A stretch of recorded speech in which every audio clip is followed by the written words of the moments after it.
1 John 5, 4 and 5. Ang sino mang isinilang ng Diyos ay nagtatagumpay sa sanlibutan.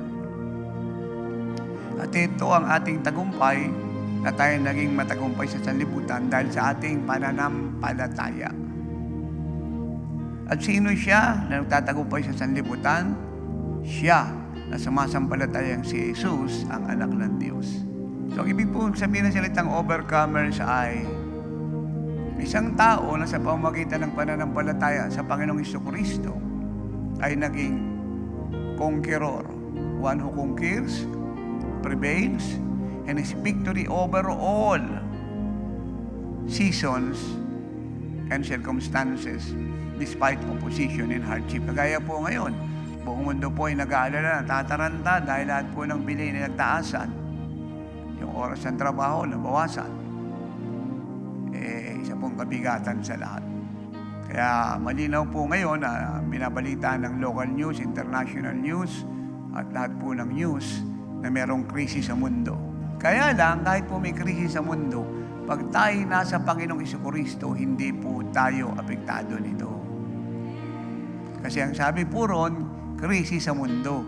Hindi po sinabing krisis lang nasa kay Kristo. Magkaiba po yung nasa mundo at kay Kristo. Yung nasa mundo, wala kay Kristo, kaya apektado sila sa krisis na nagaganap sa mundo. Pero pag na kay Kristo ka, ay hindi ka apektado. At ang sabi rito, tayo po'y matagumpay sa lahat ng krisis na nagaganap sa mundo sa anuman pong panahon at anuman pong pangyayari. Ngayon, ang tanong po ay bakit?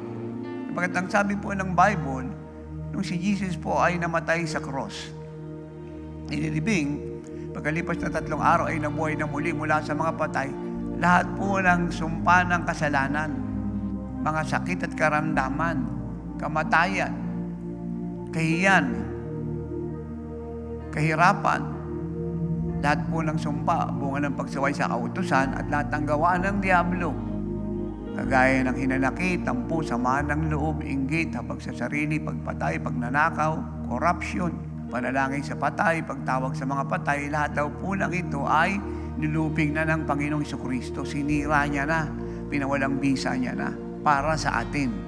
Kaya nung si Jesus po ay tumira sa atin, nanahan sa atin, so ang lahat po ng ito ay wala ng bisa sa atin. Wala na po siyang kapangyarihan laban sa atin.